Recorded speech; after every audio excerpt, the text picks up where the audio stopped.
Hi, and welcome to California and Me. I'm Mike Kaufman.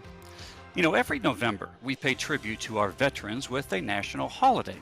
And while memorial services, parades, and other civic events help to commemorate their service to our country, sadly, many veterans return home, without a good paying job, and with physical and mental scars from their courageous service. Currently, there are several veterans programs that do assist in helping vets and their families find affordable housing, but one program in Southern California goes even further by creating housing communities. Not only is it building new homes for vets, it's also addressing other critical services for them and their families. Joining me now to talk about the nonprofit Homes for Families are Donna Deutchman, its president and CEO, and Michael Weintraub, the vice chairman of its board of directors. Good to see both of you. And Donna, I want to start with you and just tell us an overview of Homes for Families, how it started, and why is this such an important cause for you? Absolutely. Homes for Families, veteran enriched neighborhoods started because veterans who are coming home just in large numbers not only need affordable houses, but they need homes that are built to their needs. Things like PTSD, lower back pain, and knee pain, and other problems are issues that all veterans have. They need homes that are built to address these needs, and they need to learn skills that they haven't learned yet in the armed services because they go in so young and they come out in their late 20s, middle 30s. They need to learn financial literacy. They need to have education in things like insurance. They need to have life skills that set them apart from other veterans that also need these skills to move up the economic ladder, to be able to use these homes to move into the middle class and to really get a piece of the American dream that they fought so hard for us to have while they've been away at war. Well, Donna, let's say I've just clicked onto my Google Maps app and I'm looking to see where these veterans communities are located. What's going to show up on my screen? Right now, we've been building in northern LA County and in the San Fernando Valley, in Santa Clarita Valley, and in the Antelope Valley so far. We'd like to build much further than that, but we build large communities, 12 or more houses at a time, as many so far as 78 on one piece of property. The VA shows that PTSD is the degree of PTSD is related to the amount of support a veteran has. And the best support is veteran to veteran. So by building communities with veterans in them and being able to provide them the resources to give each other support, we really reduce the impact of PTSD. And by building houses that are supportive of their physical needs, we're reducing the physical impairments of war. And these veterans really have the ability to move up in their lives. Let me bring in Michael right now. And Michael, tell us a little bit about your background and how you got involved with Homes for Families. Sure, Mike. Well, my background's always been in marketing and finance, uh, but I've had a long time interest in veterans issues and in veterans housing. First of all, I think that the people who make the ultimate sacrifice and put on the uniform and serve our country deserve something extra and special from the rest of us who they protect. And I've always had that feeling, even though I didn't serve myself. Um, I was vice chairman of the board of a company based back in Maryland that was primarily in the VA lending business, and it was through them that I originally got involved in veterans housing issues, and I got involved with a couple of nonprofits on the East Coast that were involved in those issues. When I left the board of that company, some people that I knew, one of whom was working for Homes for Families, and one of whom was the then chairman of Homes for Families, got in touch with me and asked me to go up to Santa Clarita, take a look at the 78 unit property that Donna was referencing before, go to the My Time Center, and see the kinds of work that Homes for Families does. I met Donna when I went up there. It was an amazing day, spending 3 or 4 hours touring the property that was not yet finished, talking to some of the veterans who were doing their sweat equity and helping to build their own homes, and then going to the My Time Center and understanding the way that Homes for Families addresses not just the housing issues that these veterans have, but everything. And then seeing the results and seeing that uh, the organization's very focused on results, very focused on helping these veterans move up the economic scale, very focused on good outcomes for their children. And seeing all those things made me really want to get involved.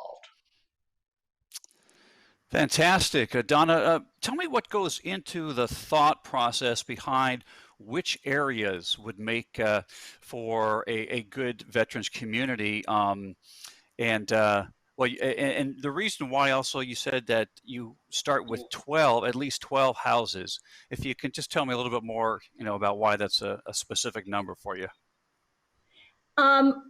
The reason for no less than 12 is so that the veterans really have a sufficient number of neighbors to create a support network. The question that you asked about what goes into finding the right place is very critical. So there are two aspects of that. One is doing a real demographic survey of who the veterans are in an area and what their needs are. So we really go into what kind of houses need to be built, how big they need to be, how big are the veteran families in an area, what kind of houses need to be built, what kind of modifications they need to meet their needs. And then we do something that's very important for our veterans called asset mapping. We actually map out in the area that we're going to build what are the other nonprofits, what are the other VSOs, what's known as veteran service organizations that are in an area, who can be our partners in an area. It's very important to Homes for Families not to unnecessarily duplicate services, but to build strong partnerships with other veteran service organizations so that our veterans can get more. And we provide the services that we provide, things like trauma-informed art, trauma-informed drumming, our financial literacy services, but we partner with things like the Veterans Administration, with things like equine therapy. Even we've done some deep sea fishing organizations that serve veterans. We create this asset map and bring all these organizations together to help serve the veterans the best that we can. And that map really forms the neighborhood for the veterans that supports them for their future. Absolutely. I want to pivot back over to Michael to ask you, what are some of the biggest challenges that your organization faces as it tries to, do such a wonderful support group for our veterans? Sure. Well, I think like most nonprofits, the number one challenge is making sure that we have the financial support that we need. Um, when we build these communities and then the veterans actually end up buying the houses, but they buy them with low interest loans, partly from the state of California, from CalVet, partly with a no interest loan that we give them, and then we subsidize part of the cost of building. So for every house that we build, we have to raise a certain amount of money, um, and that's where the bulk of our money goes that we raise. Over 95% goes into the actual homes and the communities and the services. So the number one challenge for every nonprofit is raising enough funds, because we're constantly building and we're getting ready to build. We're trying to finish up our project in Palmdale. We have another project in North Hollywood that we're getting ready to start. And then we have others that are on the back burner that are coming up after that. So I think that's always the number one challenge. Kind of right along with that is we very much are trying to expand our board of directors right now. Um, there's kind of a core group that's been involved for a long time. Uh, we have a few newer directors, but we're always looking for good, solid people who are interested in our mission, who can help us in a variety of ways to both raise money, but also with some of their expertise and the people that they know. I want to follow up on that answer. Diversity seems to be a very key word in today's world, governments and businesses. Can you talk about how you want to maybe diversify people who are on the board? Sure. I mean, I think it's very important to us that our board reflects both the area that we live in here in Southern California, and also the people that we serve. Obviously, the people that we serve are veterans. Large number of them are Latino. We have men and women, and we want our board to reflect that. We would love to add additional women to our board. We would love to add additional Latino veterans and Latino non-veterans to our board. But ultimately, we want people who are really committed to what we do. I think that's still the most important thing. Donna, you want to add anything to that? No, but I would like to touch on what you said about the veterans. I think that's very important. We are serving low income veterans, and many of them come from diverse backgrounds. Many of them, we are an affordable housing project because our veterans today are really coming to looking for improving their lives, and they come into the armed services looking to begin to increase their ability to move up the economic ladder, but they're in now for such a long period of time. The wars are going on for so long, and they don't really get that opportunity in the armed services today. They can't. The periods of service are just stretched for 6-7 years nowadays. And so our veterans really need these services to move up the economic ladder. So I want to follow up with that particular answer, Donna, because I know on your website there's a column that says wraparound services. So can you go into some detail about what those services are? Absolutely. So one of the most important ones is financial literacy. Many of our veterans go in at 18 years old. They are low income. They come out of the barrios. They may have been married at a very young age. They are just starting life. They really come out in their late 20s, their early 30s. They miss all the opportunities that most of us have during our 20s to make mistakes, to have something to fall back on, maybe to have our parents save us when we make a little bit of a blip. And they come out with perhaps a marriage without perhaps a few kids. They've never really rented an apartment. They've lived on base. They have no credit scores, and they need help. They need help learning about how to manage money, learning about credit scores, learning about insurance. They also need help understanding veteran benefits. They need to get all the benefits they qualify for in order to have the economic power that they need. We train them to do that. We train them in understanding nutrition, child development. And then they come out with a lot of PTSD, a lot of traumatic brain injury, and we have services for that. We have trauma informed art, which is veteran to veteran. Many veterans feel less inclined to seek help from a psychotherapist because they feel that other veterans understand them. So veteran to veteran trauma informed programming is much more comfortable for them. And we have to remember the spouses who've really gone to war too. They've gone long periods of time raising their children alone, and the children have missed their parent being gone.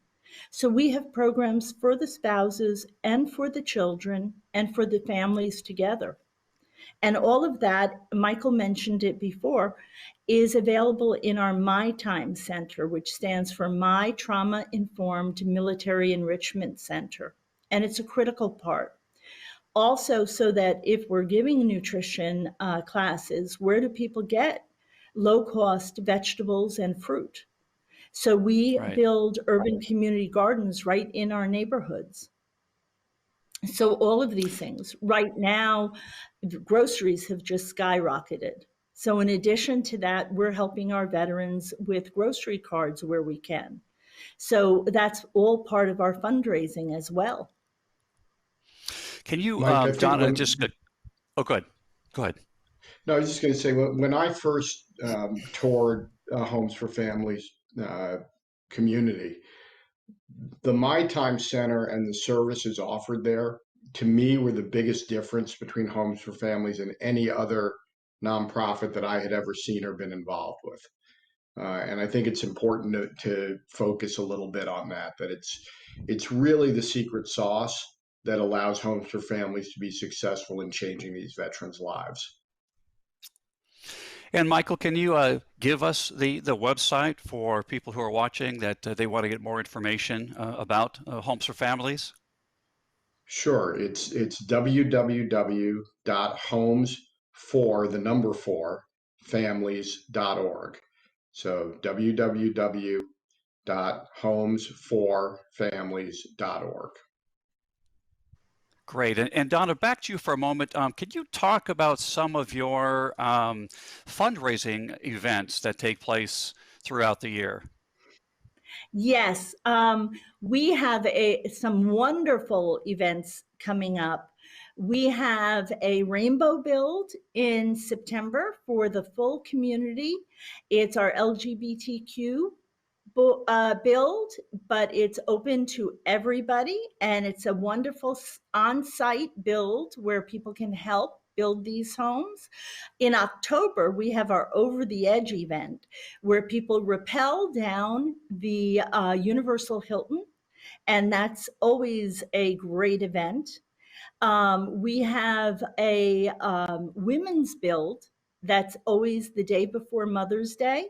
And then any day that a corporation would like to be involved in a team build, corporations can sign up. It's a wonderful team building event where everybody builds together, and it's great fun. It's great to see who in the corporation actually can do building activities. It's a great leveler between some of the white collar people and some of the lower staff who typically are much more adroit at doing these things, much more able. And it really, our corporations tend to come back year after year after year. They get to have lunch with a veteran, build beside it a veteran whose house is probably where they're going to live. Just amazing experiences. That's fantastic. Michael, will we see you rappelling down any tall buildings anytime soon? Well, I'm having that conversation with my wife right now. She's done it the last 2 years, and we have a Wow. division of labor where she repels and I help her raise money. Because she doesn't particularly like to ask for money, and I'm okay doing that. But this year, it's possible that I'm going to do it. I want to ask you in terms of some of the fundraising activities and the team building. How has the COVID pandemic interrupted what you have trying to accomplish? Michael, I'll COVID ask that has to been you. very hard. Oh, Yeah. Oh, go ahead, Michael. No, COVID has been very hard. It's particularly the things that we do on site, the team builds, and some of those kinds of activities really had to either stop or slow down over the last couple of years. The thing that helped us get through it all, frankly, was that both our individual, corporate, and nonprofit sponsors, the people that really help keep the doors at Homes for Families open and keep us building, all understood that those team builds were a major part of our funding. And we stayed in touch with them, and they stepped up and continued to support us regardless. But it was difficult, and it slowed projects down without a doubt. I'm happy that we seem to be at a different place now, and that those team builds are coming back, and we're able to do other events in person where we weren't during that period. That's great. And I'm wondering too, Donna, if there's a need for volunteers to help in some of these particular activities or other aspects of your organization. There is always a need for volunteers, particularly on the build site, but other aspects as well. There's lots of places that we can help. And if you go to our website, which is again homes for, that's the number 4, families.org, you can sign up and get contacted by our volunteer director, and we can fit you in a place you would like to volunteer. There's all kinds of help we can use. That's very good to know. Michael, I want to ask you, because I think PTSD is something that a lot of people don't really quite understand, and I'm wondering, with your involvement in this organization and dealing with so many veterans, has your overall understanding and knowledge of PTSDs, has it improved quite a bit? Yes, it certainly has, both in terms of what it is, but also the things that we can do to help the veterans to deal with it. And I think, Donna spoke earlier about some of the trauma-informed care that we do on site, but I think it would be worthwhile for her to talk about some of the things that we do in the properties, in the homes, that are specifically designed to help the veterans that do have some sort of PTSD. Well, Donna, that's a Absolutely. perfect lead-in. Yeah. Absolutely. And I think we should remember that PTSD is not only a veterans problem. It's very much in our community for anybody who's been held up at gunpoint, who's been under a tremendous amount of close personal stress. So it's a very common problem. But Michael's absolutely right. In our homes, we really help the veterans with PTSD by making the homes very quiet. There's lots of ways to do that with sound proofing the homes, which is one of the things we do. Soft closed drawers, making sure that there aren't a lot of unexpected loud noises. Even the lighting is specific to PTSD. We make sure that there aren't ballasts or any of those kind of things in the houses that have those soft buzzes to them. We also, for leg and back pain, I don't know, it's not commonly known that if you're in the Army, you carry the lightest backpack. Everybody else carries an even heavier one, but it's 100 pounds. And so if you're carrying 100 pounds almost every day for 6 years, you've got leg and back pain. So we have special, the light switches and the light plugins are at special heights. So everything we do is to make sure the home is more comfortable and everybody can be more independent and less stressed in the home. Having an open floor plan, so if you feel that you need to check the home for any dangers, it's much easier to see around the home. Every single way we build is designed so that the veteran is more at peace. Well, that's amazing, foresight in the development of the homes. Michael, I wanted to ask you if a veteran or a loved one connected to a veteran is watching this particular show, what would be their first steps in getting in touch with your organization and see if what's required for them to be considered? Yeah, so Donna, correct me if I'm wrong, but the information for how to connect with us on any of the sites is on the website. That's correct. It's under Apply Now, and they just need to call the number. We have a veteran hotline for applicants, and we will get back to you with an application, but the application is also on the website. And again, the website is Yeah. homesforfamilies.org with the number 4. That's correct. Michael, your marketing background always coming with you in any type of a situation. Hey, I want to thank both of you very much. This is such a critical need for our veterans. Like I said, we celebrate or commemorate, I should say, in November, but it's every day, 365 around the year, that so many of them are in need of assistance so that they can recover and improve their socioeconomic situations along with their families. Thank you very much for joining us and talking about Homes for Families. And I want to thank all of you as well for watching this program. I'm Mike Kaufman for California and Me. We'll see you next time down the road.